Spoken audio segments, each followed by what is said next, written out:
Mm,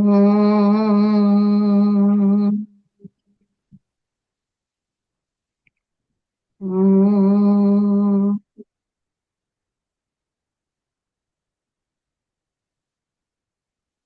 mm.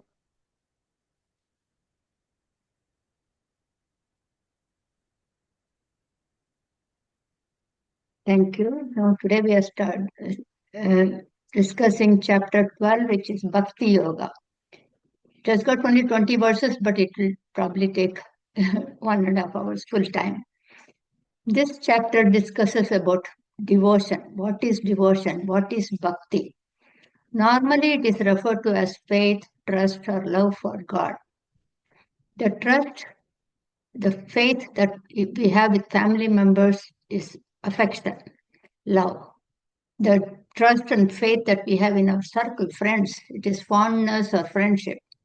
The trust we have, the trust or the faith that we have with reverence is in God is devotion.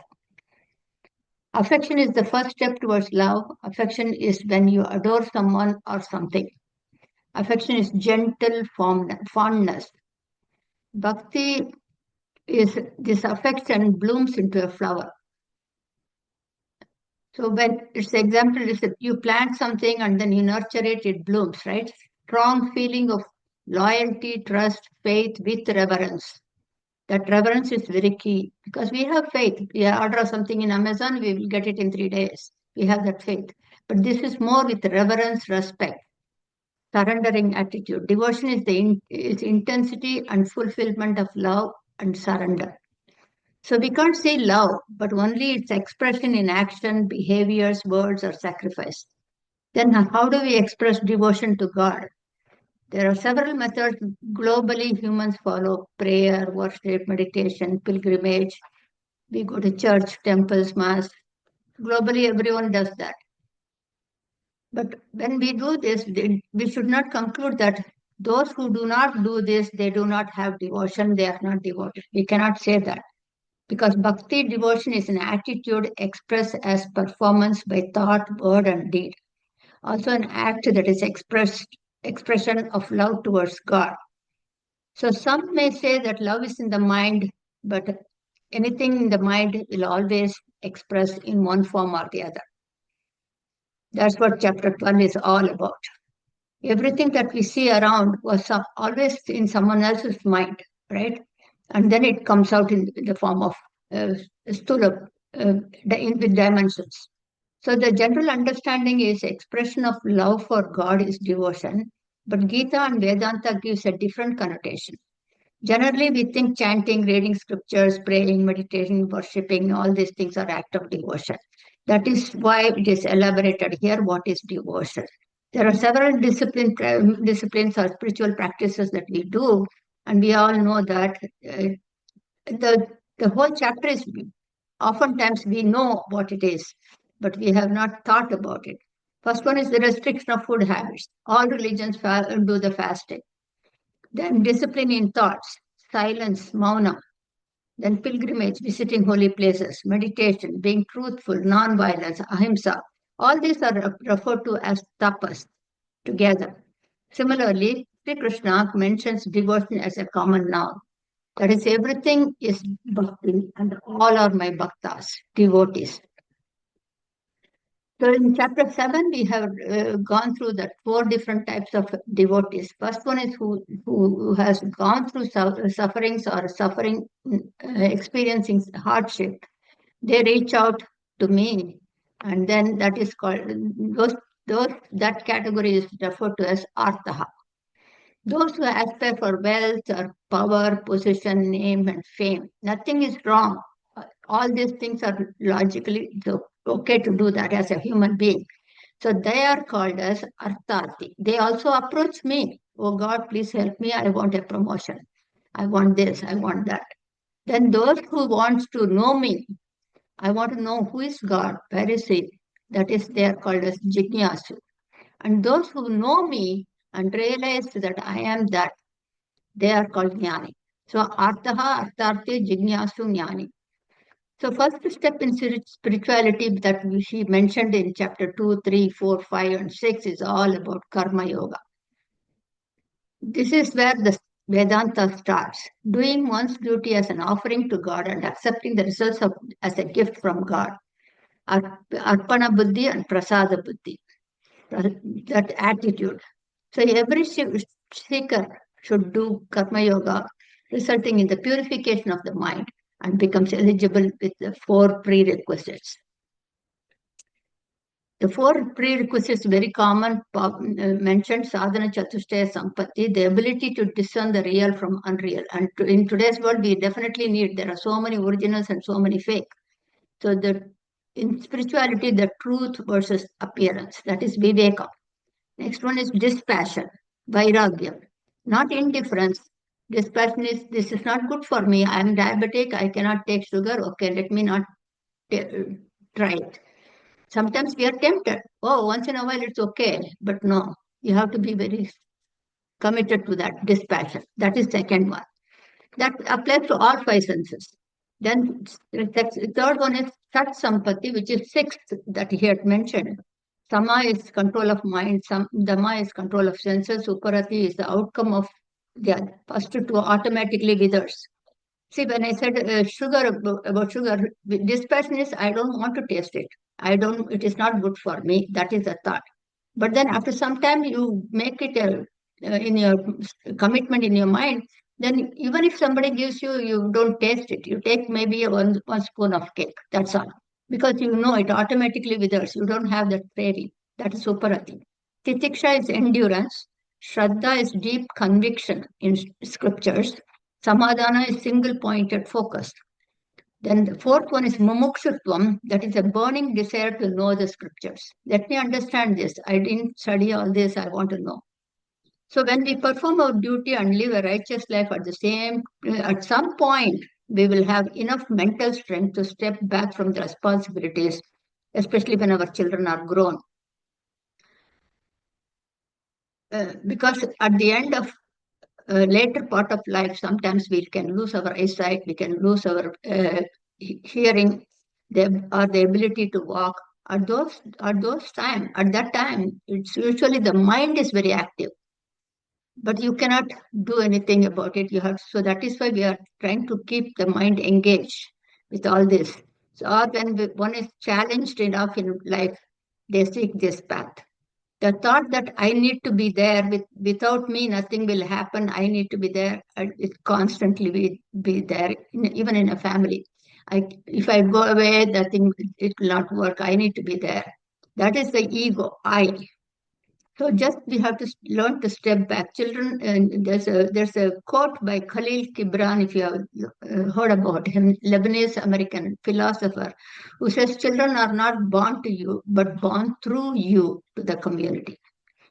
So be like a lotus leaf in a pond. This is the result of karma yoga, benefit that you can step back and be a witness. So be a part of it, yet apart from it. Or else humans are caught in this whirlpool of life and with responsibilities, constant running around with mental agitations, anxiety, and apprehension in the mind till the last breath. Such a mind cannot focus. So do your duty and then whenever possible step back.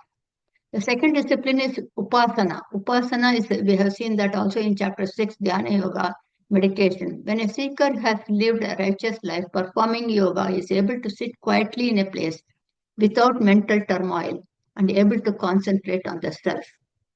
This is not possible if the mind is agitated with a lot of to-do list. We have seen this in chapter 6, Dhyana Yoga. We first train our body to sit quietly, that is relaxation meditation. Then we train our mind so the mind is not scattered. So the mind is not scattered. The mind is calm, unagitated, focused in one activity without any disturbances. It's a single pointed focus. Then watch your thoughts, eliminate the unwanted. That is the third step in Dhyana Yoga. The third discipline is Jnana Yoga. We talked about Karma Yoga, then Upasana. Now Jnana Yoga is Shravanam, Mananam, Nididhyasana. Shravanam is active listening without distraction. Mananam is contemplating and then Nididhyasanam is stay grounded in that. Listen again and again, repeatedly, and think, contemplate. See, we don't want to negate our experiences in life, nor should we negate what the scripture says. You can always ask, this is what I'm experiencing, but the scripture says this. How do you answer my question? You want to clarify, self-clarification. And then once you get convinced, you stay grounded in that knowledge. It's so that there should not be any doubt on the steps of Vedantic scriptural ladder, that is Karma Yoga, Upasana, Jnana Yoga. Karma Yoga is not possible without a supreme, that is Advaita Bhavana. Each individual is in one of these three steps. Krishna says this Karma Yoga discipline is by itself is bhakti. Just do your job, be honest to yourself. I have done my best. That's all. That itself is bhakti, he says. In Upasana, this seeker is meditating on the name and form of a particular deity, Ishta Devata. He is also my devotee. Whatever they perform, any spiritual acts, it's all bhakti. Once the mind is purified with a single pointed focus, the seeker comes to the next step, Jnana Yoga, self-inquiry, logical analysis. For years, humans have been praying, worshipping, performing rituals. But how many of us ever asked, who is that God? Where is that God? Many challenge others by asking this question, but they do not enter this path. So they say, show me God, because they imagine God to be an object of cognition. Okay, only this inquiry leads to studying the scriptures and Gita. Krishna says this inquiry is also devotion. When you clarify doubts, that is also bhakti. Reading scriptures, meditating, listening to all, they are all devotions. So Karma Yoga is devotion, and the one who performs Karma Yoga is my devotee. Upasana is devotion, one who performs it is my devotee. Same thing with Jnana Yoga is devotion, one who performs it is also my devotee. Just like tapas is all-inclusive of all rituals, bhakti is all-inclusive of all disciplines, all kinds of worship. So in Gita, and bhakti is an expansion of all types of discipline. Now this bhakti he has divided into two. One is Nirguna Bhakti, one is Saguna Bhakti. Nirguna Bhakti is a seeker who knows, understands Atman, has performed and climbed all the three steps, Karma Yoga, Upasana, and Jnana Yoga. Nirguna is Brahman is without any attributes, no sattva, rajas, tamas. Beyond this guna, this gunatraya vibhaga yoga is chapter 14 is very elaborately he explains that what is guna, what is an attribute. Nirguna Brahman and Atman are one and the same. That is why self-knowledge is required, self-inquiry is required. Who am I? I am the witness of this entire universe happening and this body. Aham and idam. I and this. Anytime we say this, that's not me. Right? So I see my body. This is so the body is visible. So I'm not this body. We say this. Same thing with my mind, right? My mind is thinking or my mind is agitated. That means it is not you. So one who is convinced in this self-knowledge is now focused on nididhyasanam, that is staying constantly regular thought of Atman without name and form. This is Nirguna Bhakti. Those who are not in this stage, unable to focus and unable to visualize the Brahman without name and form, they perform Saguna Bhakti, meaning worship a deity with name and form. Ishvara with Maya. That is why it is Saguna with Guna. So here has a name, has a form, and Guna, illusory power. So two types of devotees, those who are devoted to Nirguna Bhakti and those Nirguna Brahman, and another one those who are devoted to Saguna Brahman. The second type of Brahman devotees, that is Saguna devotees, Saguna Brahman devotees, they are made into four types. So we have total of 5.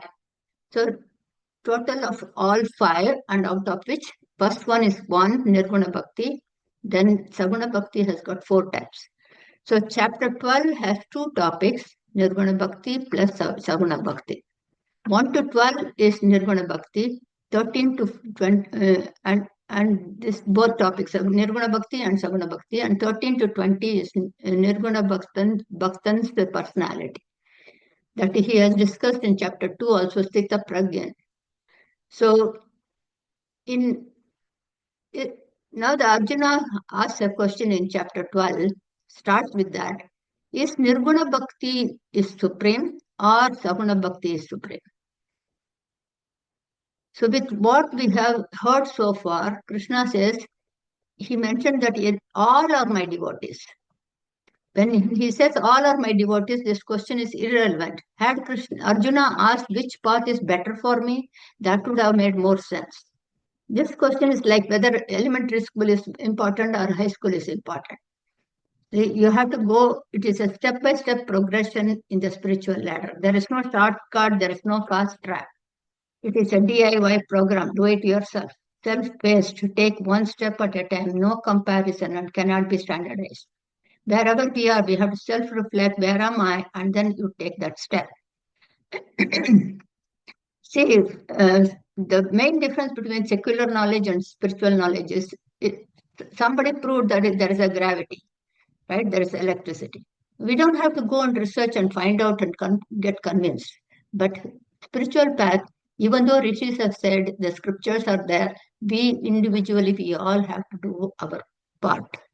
We have to self-assess, analyze, and then see where we are and then progress. So that is why it takes a lot of effort. So those who want to take fast track, like leaving the family responsibility, escaping and becoming a sannyasi, that is that there are some who would do that to total renunciation of duties and responsibilities, could end up in a counterproductive end, which is also referred by Krishna earlier called Mityachara. Neither here nor there, in limbo. So uncertain, undecided, resulting in no progress this way or that way. Neither in family responsibilities nor in spiritual path. Just like we call it jack of all trades, So had Krishna responded that Nirguna Bhakti is supreme, there will be many Mityachara. Everybody will try to just leave and go and become a sannyasi, right? If he referred that Saguna Bhakti is better than that, then the devotee would stay and stop there, will not even proceed further, move further, or make any effort to evolve. So he will be static with name and form. That is the basics. That is how it was happening when Shankara came. Everybody were just doing rituals. So Shankara expounded this Advaita knowledge. So therefore Krishna here responds, those who worship Saguna Brahma is superior. Then what happens to those who are worshipping Nirguna Brahma? They reach me. That is, Saguna Bhakti devotees are in the first step to reach me. Nirguna Brahma seekers are at the edge to attain me. For example, we often see in bus and train when we go, before the stop comes, some people get up and stand just outside near the door. So when the stop comes, they can immediately get off, right? Some will say, okay, let the bus stop and then I will get up. So that is the difference. So these are performed. So the second one, these are performed Saguna, everyone performs Saguna Bhakti first, and then they come to Nirguna Bhakti. You can go only from Dvaita to Advaita. You cannot directly go. So Nirguna Bhakti is superior but not easy. It is very challenging. It is not impossible. For a common man, it is challenging. Many sages and saints have attained it. So verse 3 and 5, 3 to 5, he says, those who are able to focus on Nirguna Brahman or me. When he says me, we want to know the difference between, in Bhagavad Gita, it always says Bhagavan Uvacha. It does not say Krishna Uvacha. So Krishna has taken a form, the Nirguna Brahman has taken a form to explain it to us. So that is the main difference between Sanatana Dharma and ISKCON temple. ISKCON temple says Krishna is God. But Sanatana Dharma says Krishna is incarnated. The Nirguna Brahman has no form. So he says, those who focus on Nirguna Brahman, they reach me directly. Those who worship that one without a second, that one which is not manifested, because it is all pervasive. It is beyond senses. Achintyam cannot be thought of, which does not modify directly reach me. If a devotee wants to go from Saguna Bhakti to Nirguna Bhakti, beyond the name and form, he should have done the logical inquiry. There are few prerequisites specified in Vedanta. Vedantic inquiry is not difficult, but the pre-qualifications is very challenging. Like Ramana and other sages who have done this, Shankara, Ramana, Ramakrishna Paramahamsa, they have all probably done this self-inquiry in the previous births.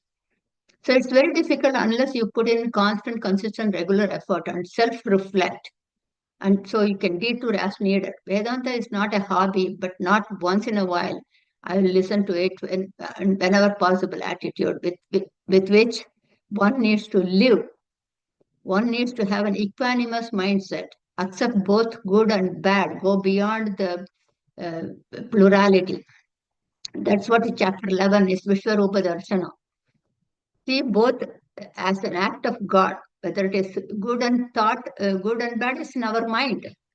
But everything is just an incident, an occurrence, an event. Control of senses. Only such devotee can be unbiased, objective, without taking sides, and have a holistic vision. We often say helicopter vision nowadays, right? So this is not indifference, but being able to see the divinity in all beings and serve them all. Focus on good points in others. Do not focus on their weaknesses. This is, in modern terminology, it is a servant leadership. Bottom up, then top down. So we can relate to so many things here. So absolutely no difference in the mental attitude. He is a Christian, Hindu, Muslim, Jew, rich and poor, educated, illiterate in our mind. Because none of this can be proved. No doctors, no scientific can prove who is a Christian, who is a Muslim, who is a Hindu. Okay. So this attitude and act needs to be continuous in all circumstances with all people, like an oil flow. They call Tailadhara. Like an oil flows continuously. It doesn't sprinkle anywhere. If you pour water, you will see that around on the table. That is the significance of Shivalinga Abhisheka. The thought should be continuous, non-stop. The gist of verse 3 and 4 is you start worshipping with name and form and then move on to Nirguna Brahma with Bhakti, which is without attributes. Nirguna Brahman without attributes, Dvaita to Advaita. So Nirguna Bhakti is very, very difficult because jivas, individuals, have a strong attachment to the physical body and the world.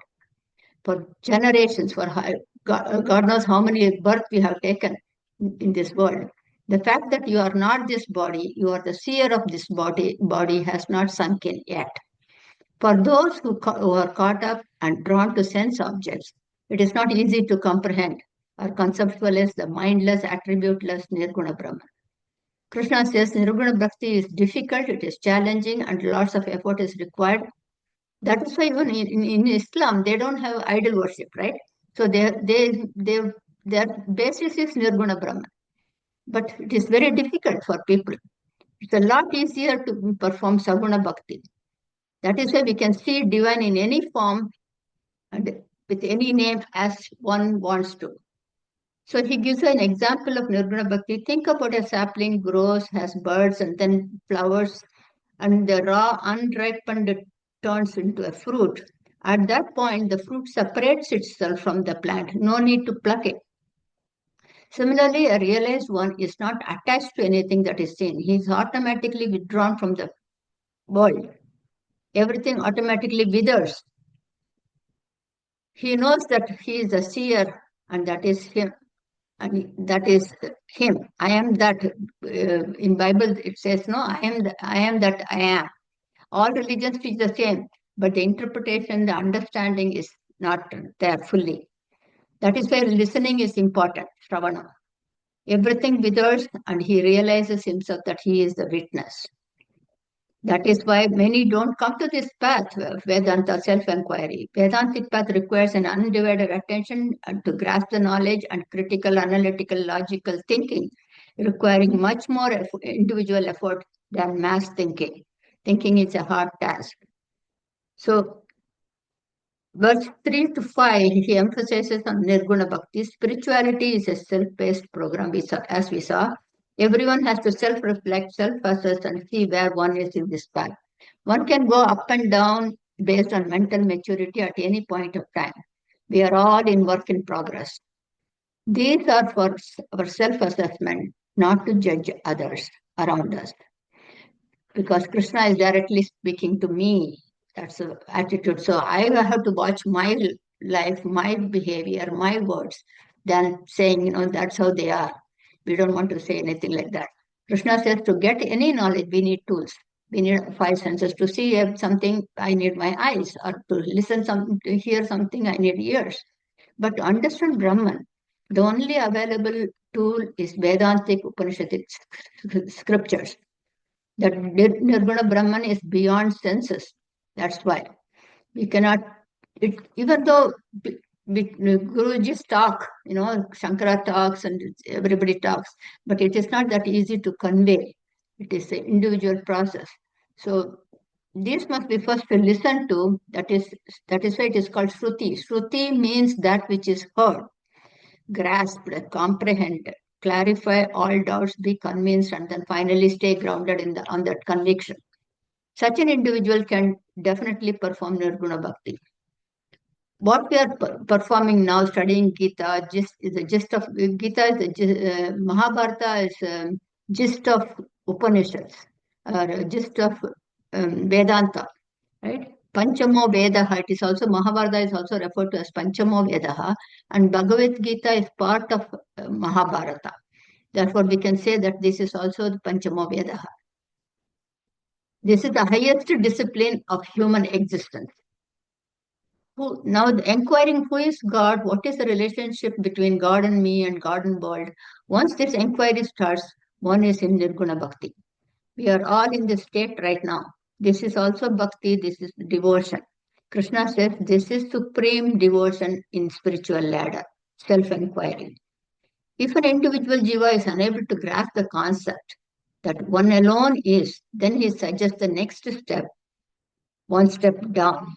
That is Viswaroopa Bhakti, cosmic vision devotion. When one is unable to agree, see, accept that the universe is an appearance, it is a kaleidoscopic view. If you just pause and think about your life, since you are young, all the memories, they all come as a movie, right? It is just a view in this ever-changing appearance. Because I see people, family, friends, Krishna says, look at the entire universe as a cosmic body. This is also from Upanishads. This is an imagination to see the entire universe as a divine body, as though the sun and moon are the eyes, the air is the breath, and everything is in my body for those who cannot negate the world.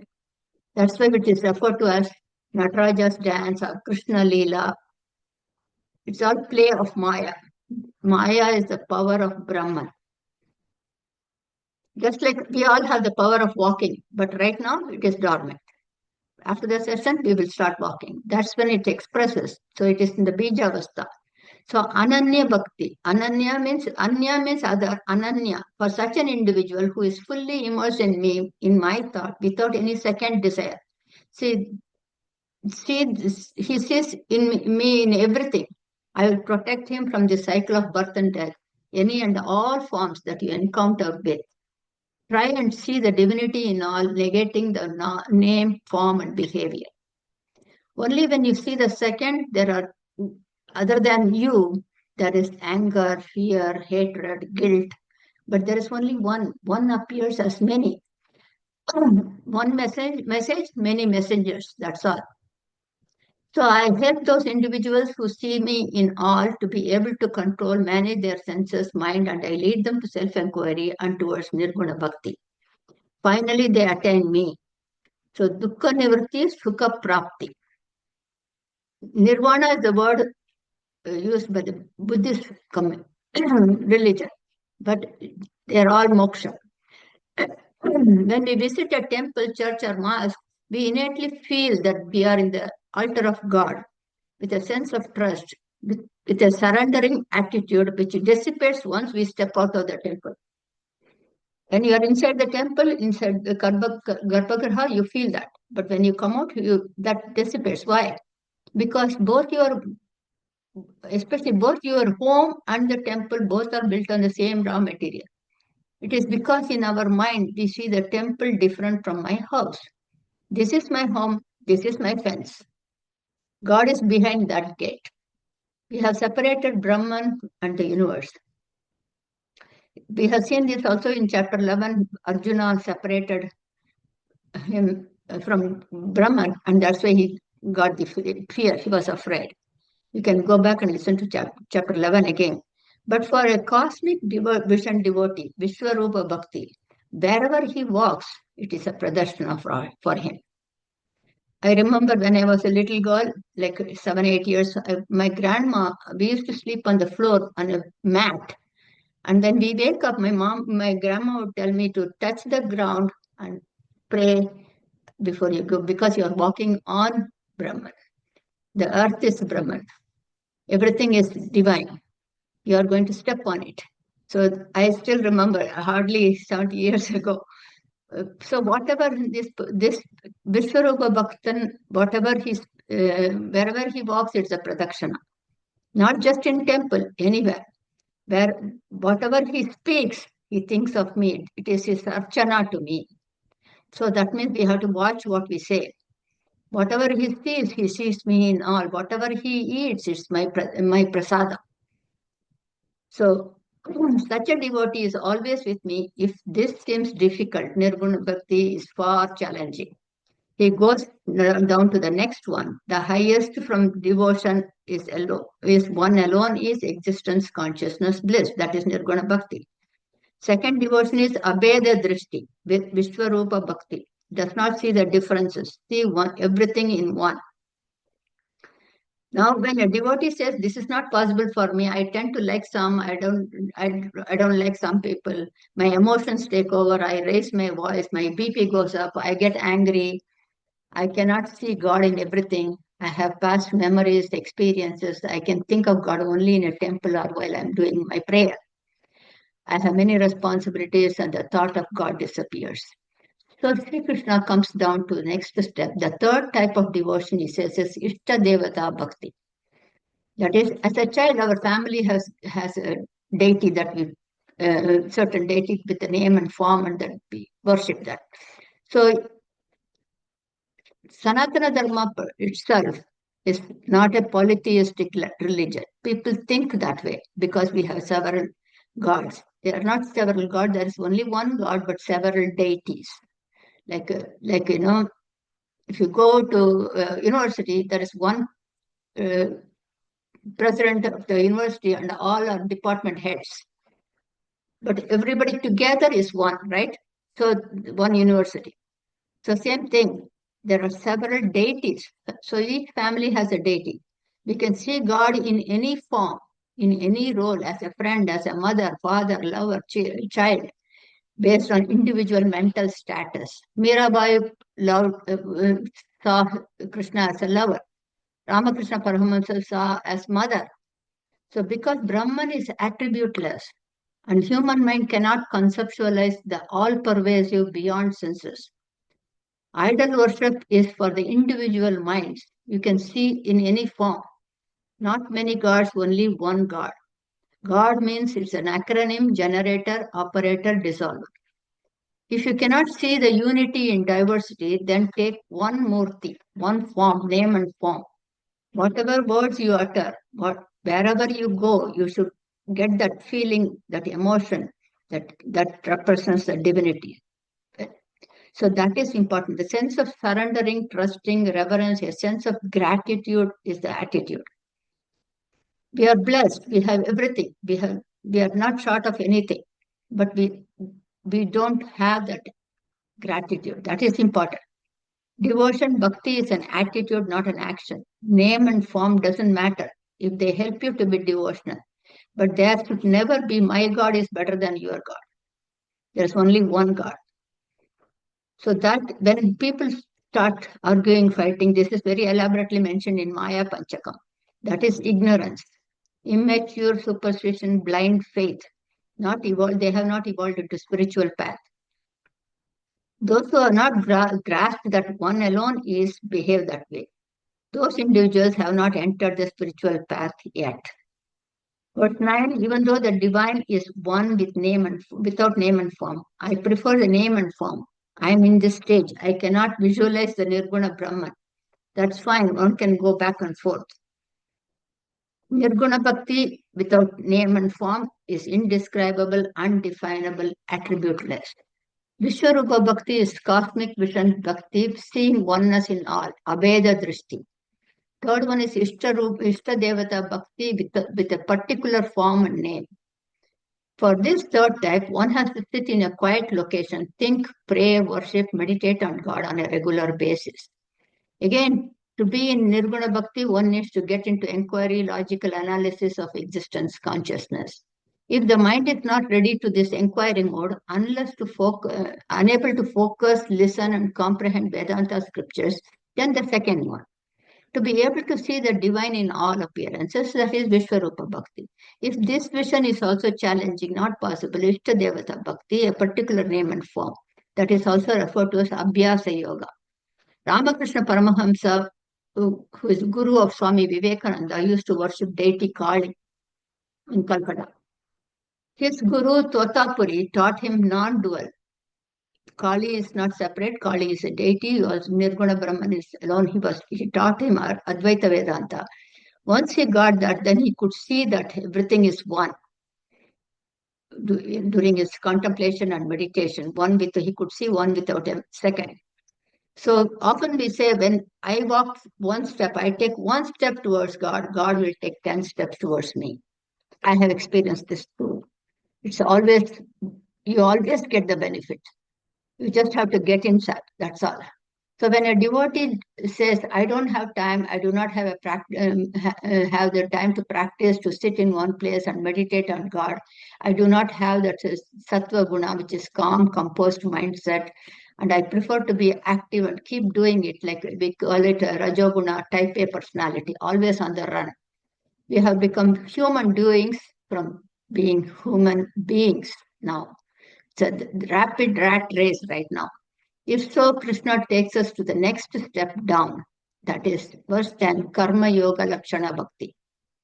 Do your duties and perform your responsibilities as Karma Yoga as an offering and accept the results as gift. Whatever you do, offer it to me. In Gita 2.47 also he mentioned that. So do your duty and do not expect, because whatever we want, I'm going to study well, I'm expecting first class. You may get first class, you may not get it. There are several variables. But he says, I will provide you what you want, what you need anytime.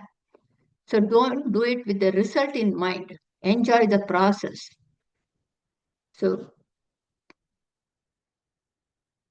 but goal setting is different in transactional life versus spiritual life. In transactional life, yes, we have to set goals and try to achieve, but you may get it or you may not get it. So he says, when you do everything as an offering to me, I will reduce the rajoguna in you and move you towards sattva guna. From there, you can move on to the concentration meditation, to name and form Ishta Devata Bhakti, and then to Viswaroopa Bhakti, and then finally to Nirguna Bhakti. You don't need to spare time for me. You just think of me, whatever you do after all your actions, whatever actions you do. Now the devotee says, even this is not possible for me. I have several desires. I want to travel, meet people interested in worldly accomplishment and enjoy life. Krishna says, do whatever you want, enjoy, earn wealth, attain power, position, but earn them all in a righteous way, dharmic way. Do not take an unrighteous path and at any time be honest to yourself. Am I doing the right thing? Because we are all intelligent beings. Everyone, a child, my grandchild, when he was 2 years old, he would throw the ball inside the house, and I'll say, "Hey, what do you think will happen?" I say, "It can break the bulb, or it can hit you." See, he knows. So, do you think it is right to do? No. So, so we all are. Everyone is intelligent, but we have to be honest. If you can recall chapter 7 or 16, Krishna had mentioned, again, we had talked about it, four different types of devotees, right? One who is distressed, one who is aspire for wealth, worldly possessions, third one is seekers of self-knowledge, fourth one is who is always situated in self-knowledge. There's nothing wrong when you ask for any of this, but whenever possible, think of me and have a sense of gratitude, thankfulness. That's and with everything that you get in life. So this reminds me of a quote by Helen Keller, I think. I wept because I had no shoes until I saw a man who had no feet. So don't feel sorry for yourself. Do not play victim card. There are many who face greater challenges than us. There's a popular story, Girish Chandra Bose. Chandra Bose or Ghosh, I don't remember. Disciple of Ramakrishna Paramahamsa. He used to consume alcohol and was still coming to monastery to learn Advaita from Ramakrishna Paramahamsa. As a teacher, guru, Ramakrishna Paramahamsa needs to raise his devotee. If Ramakrishna Paramahamsa had told him, stop drinking, what would happen? He would just stop coming to the monastery. Therefore, because any habit is difficult to break, right? Hard. So the guru said, you have the habit of drinking for several years. You continue to drink it. But every time you take a step, think of me, offer it to me. Bose thought of Ramakrishna Paramahamsa for a few days, and automatically the drinking habit withered away. So we cannot force anything on anyone at any time. There are several such stories in Sanatana Dharma. This shows that everyone can evolve. Similarly, even Valmiki was a hunter-robber, and he was guided by Narada, and then he wrote Ramayana. So every saint has a past. So whatever you want to enjoy, go for it, no restriction, but while doing so, offer it to me. As you do this, you will progress, and I assure you, there are 5 descriptions of bhakti in chapter 12. These are not set in stone or classifications. Every individual can move up and down, back and forth. Right now, we are in Nirguna Bhakti inquiry. We are in inquiry. These are self-assessment for ourselves. Be aware of where you are. So now 13 to 20, he's talking about, Krishna describes the personality, nature, attitude of Nirguna Bhakti. See, you can enjoy life, but must be in a righteous path. I often look back at my life. I was here in this country at the age of 50. My husband passed away, and I could get the job. I could have been on welfare, but I got a job. I got promoted. I bought home. I bought cars. Children, educated children. All these things happened because of that guidance. You have to surrender to that one.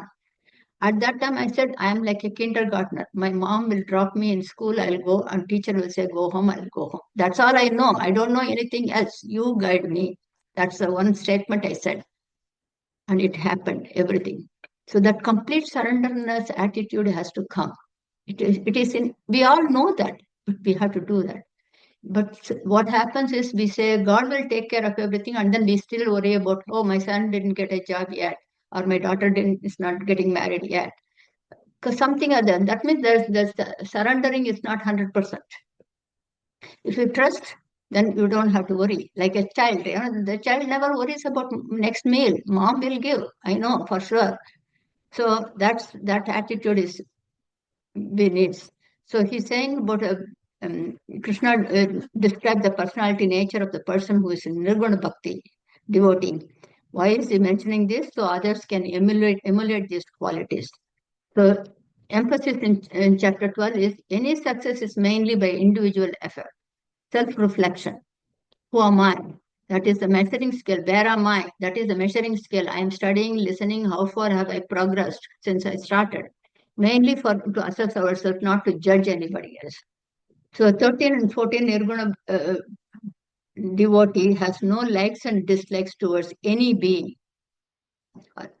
Then no hatred, no dislikes towards anything, is always kind and compassionate to all beings without the ego, I and mine. See, in life we are all co-travelers, whether it is husband, wife, parents and children, everything. We are all co-travelers, right? So I and mine. the- I don't own anything. I come naked, I go naked. Nothing is mine. I may have all the documentation. This home is mine, that car is mine, this bank balance is mine, but I can't take a penny with me. So everything, pain and pleasure, success and failure, insult and appreciation are all seen equanimously. My mom used to tell me everybody comes with a pot of water or full of things. You have to share it. Only when you share it, it will come. It's like our well. You have to keep drawing the water. Otherwise, the water will be stagnant, dirty water in the well, unless you keep taking water. Same thing. So it's important to share with others. We are all distributors. We don't own anything. We get from the somewhere and we give it to somebody. So Nirguna devotee is extremely patient, very ever happy, calm, composed, without any agitation. Modest, self-restrained, humble, unassuming. There is no ostentatious, egoistic, pompous attitude. Such an individual is very close to me. Krishna emphasizes 20 values. Once we focus on this, nothing else is needed in life. We all should sit quietly, listen to this again, and then contemplate. There should not be even a single person that we like or dislike. Absolutely no excuse. If the list is long, we are far away from spirituality. People are different, accept them as is. Do not judge. Oftentimes, when we like someone, we are happy, and when we don't like someone, we are unhappy in their companion. This hatred is like an acid. These negative emotions are like acid, it will destroy the container first.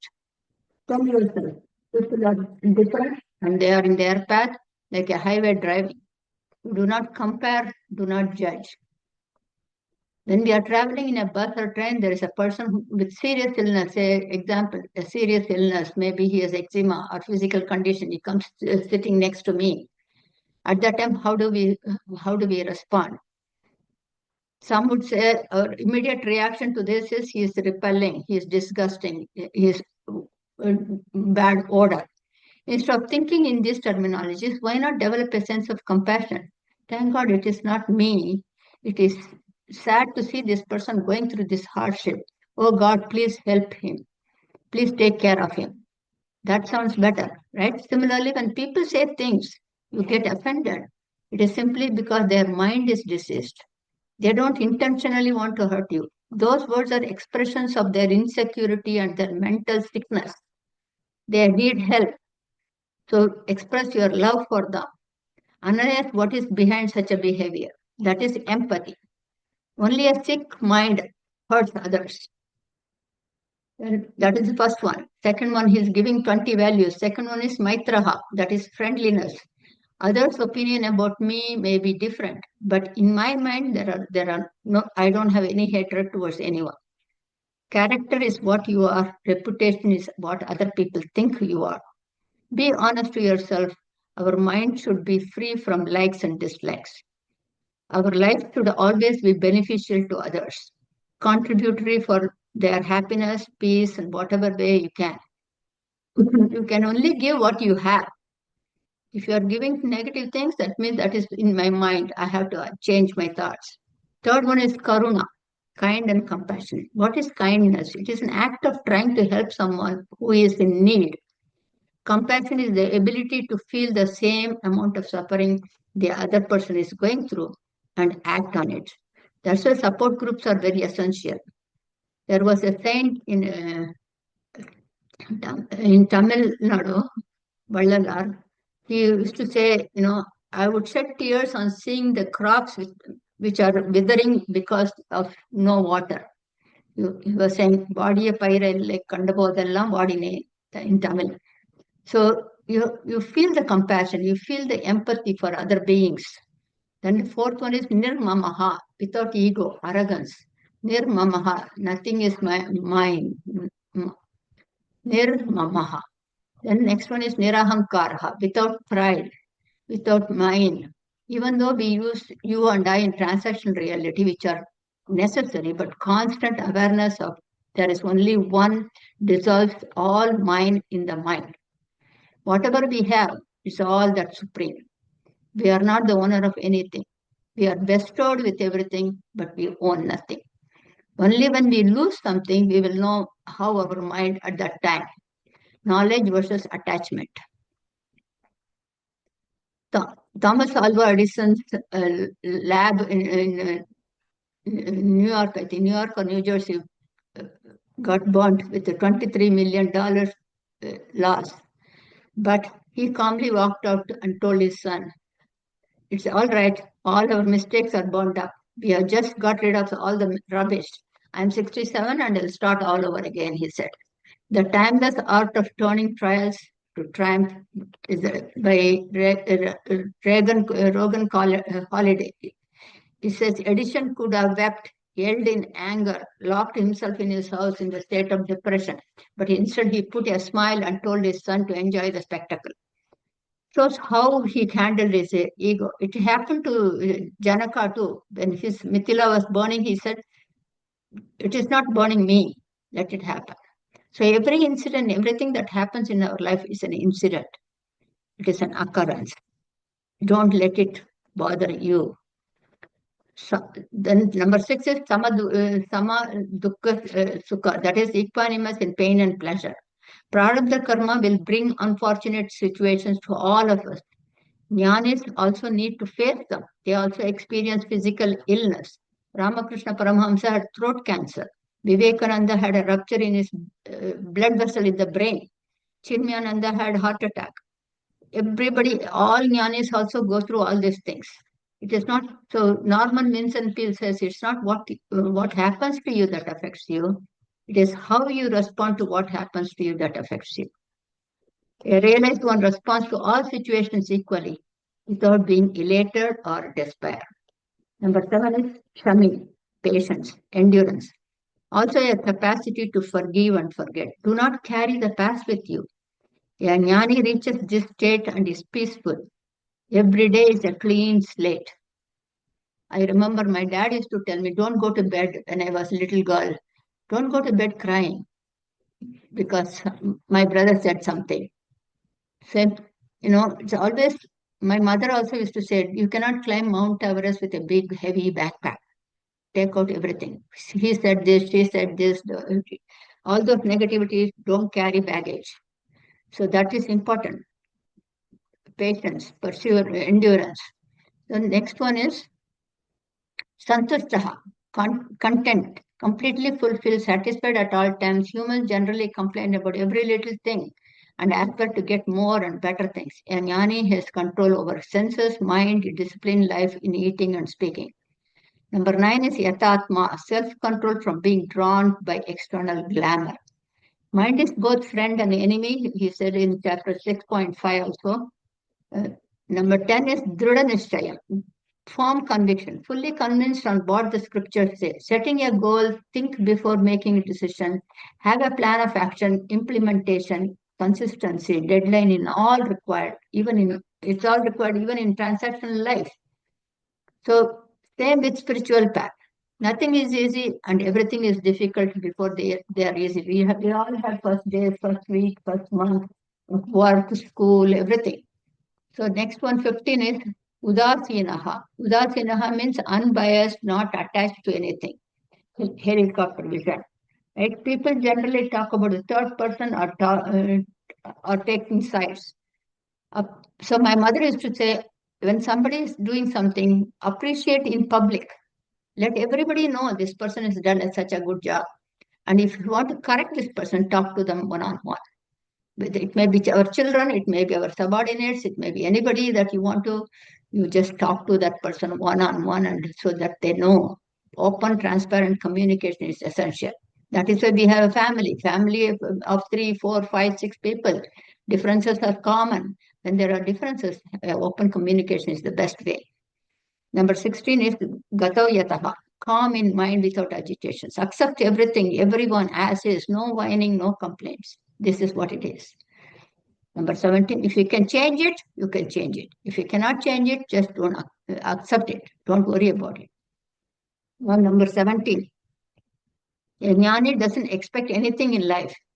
He neither expects nor rejects. Whether righteous or unrighteous happens outside of him. The world continues without plurality.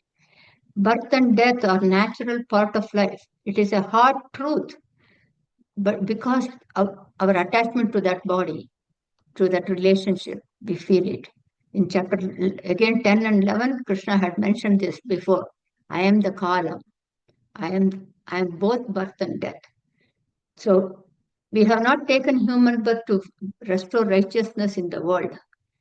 From Holocaust to Iran war to Ukraine war to Palestine, right now, several are keep happening. From a jnani's perspective, everything is in its place as they should be. It is all divine act. See, unless we walk in the desert, we don't know, we cannot appreciate the shade of a tree. Right? Same thing. Struggles come, when the struggles come, we can understand that the good will follow. So heat and cold is for the body. Insult is appreciation is for the intellect. Pain and pleasure is for the mind. He is equanimous in all situations. He has no friend, he has no enemy. Even if they have done wrong things to you, I still feel that I just have hi bye friend. I'm not going to be very close, but at the same time, I don't have any negativity towards you. Hi bye friends. When I was learning all this in 1998, my guru would tell me, when you are in the shower, when it is cold, don't expect hot water. Try to see if you can manage with cold water. When it is hot, try to see if you can manage with warm water. So that's a mindset. You have to start observing on a everyday, day-to-day business. That is equanimous mindset. Lastly, he's mauni, that is number 20, silent. He doesn't speak unnecessarily, unwantedly, no complaints, no advice, no inner chatterbox. This is the measuring scale to recognize our step toward in spirituality. We don't need to voice our opinion in everything. The more we talk, the more energy is dissipated, like idling a car. The tasting tongue and the speaking tongue needs to be well in control. And Jnani has it both. Krishna says, one who has all these 12 attitudes is my favorite. We all have this and at varied proportions. So summary is, first is Nirguna Bhakti without name and form. Viswaroopa Bhakti, cosmic vision. Ishta Devata Bhakti with your favorite name and form. Nishkama karma Bhakti, which is Arpana Buddhi and Prasada Buddhi. Kamya Karma Buddhi is enjoy but with gratitude. With that, now we've completed chapter 12. Now let's see the slides and then we can discuss. Let me share the screen.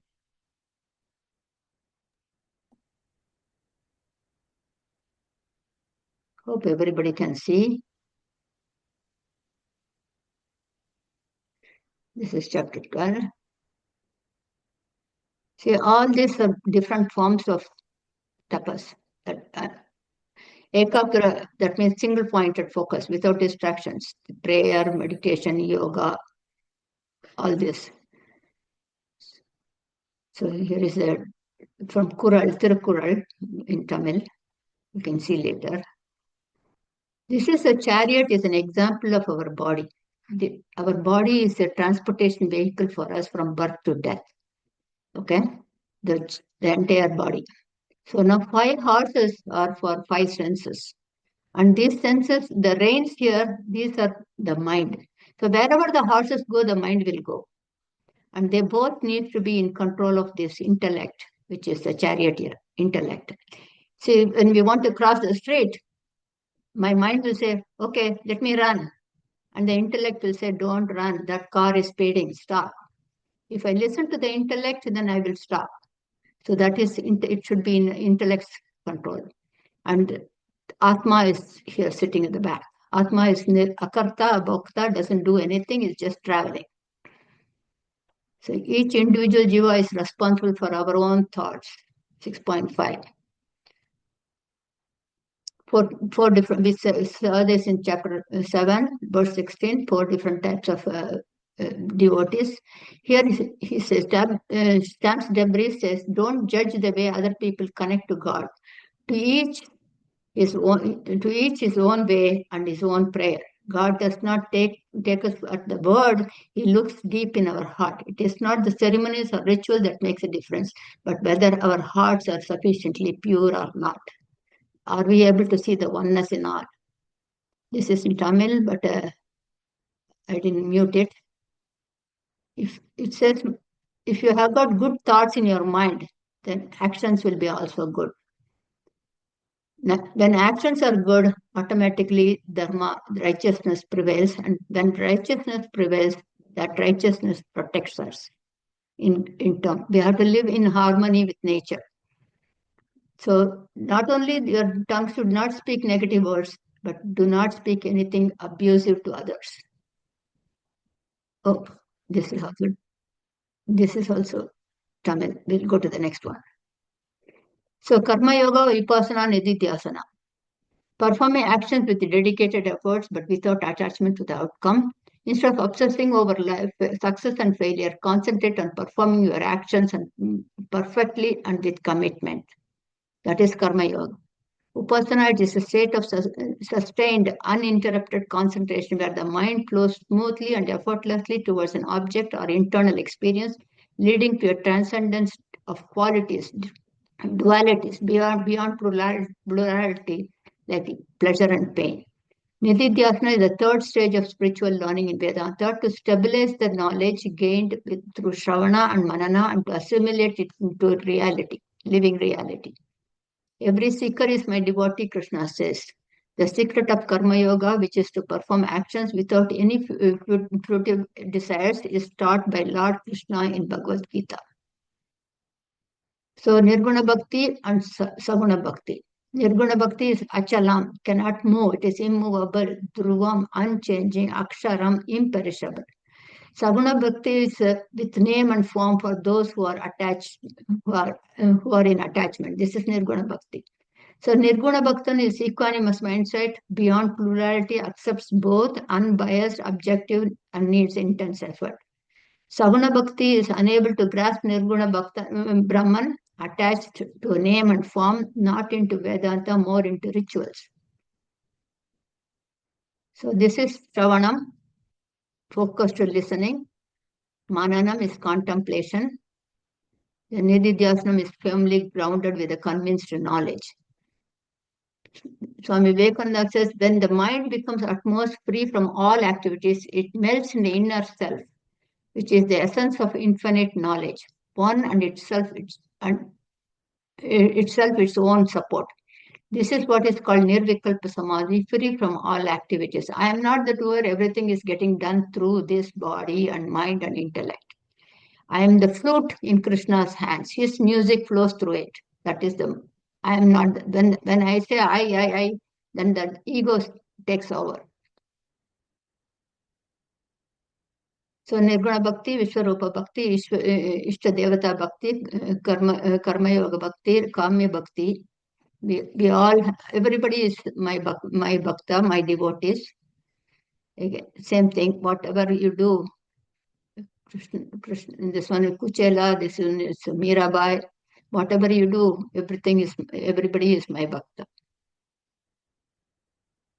So Nirguna Bhakti then is equanimous, Adveshta, he is always equanimous to all beings, friendly, kind and compassionate. He is equanimous to pain and pleasure, appreciation and insult, endurance, that is patience, always happy, unperturbed, undisturbed, content in life, senses in control, without eye and mind, firmly grounded in Nirguna Brahman, not leaning on anything, anyone, with a clean, pure in thought, word and deed. beyond plurality. Then silent. Such a seeker is my devotee. This is the same thing. This is all. So the 20 values were saying about anapeksha, hard, indifferent to worldly gain, pure and skillful, plain and skillful, unbiased, objective, unperturbed, undisturbed, selflessness in all undertakings. Then it is mauna, silence.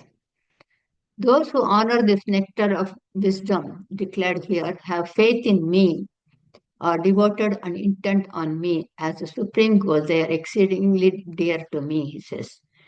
Krishna now ends with the affirmation note that the supreme path of spirituality is bhakti. Those who make the supreme Lord as their goal and cultivate devotion with great faith, imbued with the virtues mentioned in the previous verses, such devotees are exceedingly dear to me. So, stop here. Om Shanti Shanti Shanti.